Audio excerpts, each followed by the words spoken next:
এবার তোমরা বিশ্রাম কক্ষে গিয়ে বিশ্রাম করো। বেশ, তাই হবে দেবরাজ। আবার যথাসময়ে আজ্ঞা করিলে উপস্থিত হইবে পুনর্বার আমার ইন্দ্রের রাজ।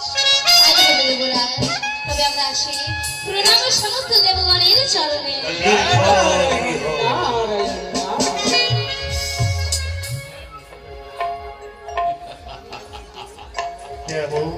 দেবেন্দ্র মহেশ্বর শোনো দেবেন্দ্র বলি তোরে কত সুন্দর ভাবে নৃত্য এবং নাচ দেখলে মনের উদ্ধসার সত্য কথা শোভাতে মহাদেব পঞ্চ ব্রহ্ম নাই তার দক্ষ কর্ম নিত্য গীত আর বাজনাই করে সার। তাই তো যথাসময় উপস্থিত হয়েছে আমার ইন্দ্রের রাজ সভায়। এবার আপনি যথেষ্ট আনন্দিত হয়েছেন তো? আমি দুষ্ট হয়েছি নিষ্ঠ হয়েছি কিন্তু দেবেন্দ্র বিড়ম্বন নাহি প্রয়োজন এক এক করে সকল দেবতাগণকে নির্দিষ্ট কাজে নিযুক্ত করে দাও। উপস্থিত দেবগণ এবার আপনারা যে যার স্থানে আপনারা গমন করুন। দেবেন্দ্র তাহলে আমিও কৈলাসে গমন করি। তাই হোক মহেশ্বর, আপনি আমার বিদায় প্রণাম করুন। বেশ কি দেখে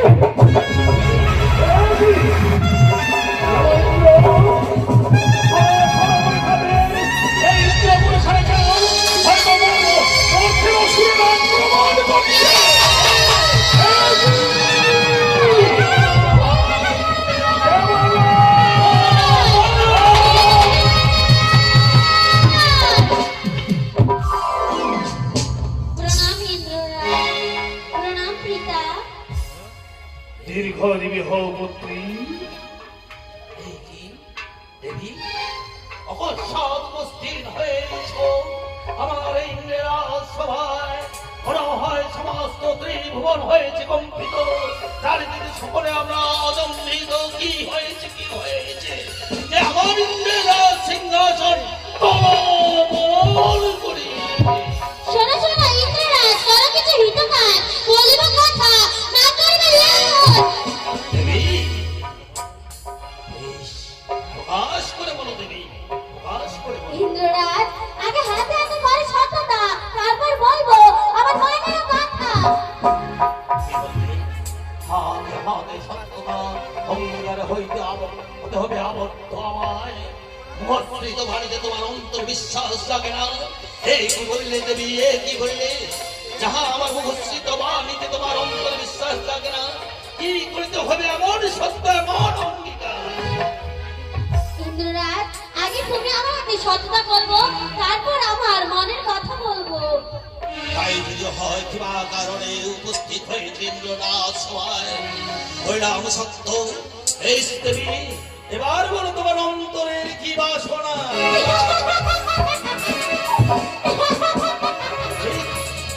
দেবী দেখো ইন্দ্ররাজ, সেই মধ্যরাতে চাঁদের সঙ্গে রয়েছে আমার বান্ধবী পাত।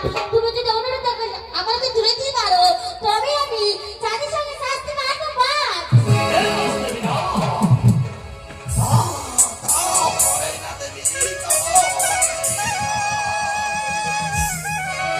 এক মুহূর্তের জন্য ইন্দ্রের সভায় অনিরুদ্ধ বিশাল আনন্দ হয়ে থাকে, আর সেই অনিরুদ্ধ উৎসাহকে এবার আজকে সমর্পণ করতে আমি কোনদিন হতে দিতে পারবো না। দেবে না, না, দেবে না, দেবে না। বেশ, আমি এখান থেকে চলে যাচ্ছি, কিন্তু আমি যার সময় সবাইকে বলে যাবো ইন্দ্ররাজ সততা করে, কিন্তু সততা পালন করতে পারে না। ইন্দ্ররাজ তো মিথ্যা, মিথ্যা, মিথ্যা। দাঁড়াও পুত্রী দাঁড়াও। দেবেন্দ্র শোনো দেবেন্দ্র বলি তোরে, তুমি নিশ্চয়ই যেন আমার অরস জাতি কন্যা, তাকে আমার স্বামী অপমান করে কোন সাহসে? সত্যতা যদি পালন না করিতে পারিবে কেন বা করিবে সত্যতা? সত্যতা করেছো তুমি, সত্যতা পালন করবি অবশ্যই। তুমি সত্যতা যদি পালন না করো তাহলে তাহলে কলঙ্ক হয়ে দেব সমাজে। মহেশ্বর, এই কি বলিলে বলে? শুধু তাই নয়, প্রকাশ্যে দেবী মনসা চিৎকার করতে করতে যাচ্ছে ছুটে, বলছে দেবরাজ ইন্দ্র, তুমি সৎ, তুমি প্রবঞ্চক, তুমি মিথ্যাবাদী। কথা দিয়ে কথা তুমি শুধু তাই নয়, তুমি অঙ্গীকারে আবদ্ধ হয়েছ আমার সঙ্গে। এই অঙ্গীকার আমি লঙ্ঘন করতে চাই না। আমি কথা দিলাম দেবী, কিন্তু অনিরুদ্ধ উষাকে নিয়ে তুমি কি করবে দেবী?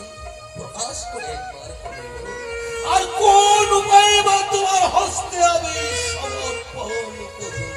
ইন্দ্ররাজ, সেই কৌশল, সেই যুক্তি আমার কাছে রয়েছে। তোমার কাছে রয়েছে? হ্যাঁ। বলো বলো, প্রকাশ করে বলো দেবী, কি যুক্তি রয়েছে তোমার কাছে? ইন্দ্ররাজ, পূর্ণবার নৃত্য করতে ডাকো অনুরোধ উষাকে তোমার ইন্দ্র সভায়, আর আমার নিজ দৃষ্টিতে কাল করেও ভঙ্গ আর অভিশাপ দেবেন আপনি যে ইন্দ্র। কোনদিন মৃত্যু আমায় দুঃখ দেয়নি, না দেয় আমায় মনস্তাপ। কি বিরাদোষে তাদের মর্তধামে জন্ম, আর কেন দিব আমি অভিশাপ?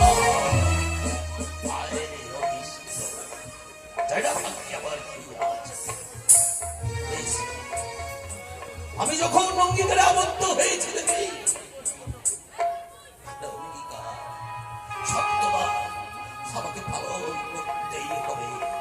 দেবর্ষি, যাও দেবর্ষি, পুনর্বার অনুরুদ্ধ সাগে আনন্দ করো আমার ইন্দ্রাল সভায়। আজ দেখতে পাচ্ছ শঙ্কর নন্দিনী উপস্থিত হয়েছে আমার ইন্দ্রাল সভার মধ্যে। আমি প্রতিজ্ঞা ভঙ্গ করার সাথে সাথে সজোর চিৎকার করতে করতে চলে যাচ্ছে তরুণ দ্বারে, বলছে দেবরাজ ইন্দ্র, প্রবঞ্চক মিথ্যে বলে, অঙ্গীকার করে অঙ্গীকারের মর্যাদা তুমি রাখতে জানো না।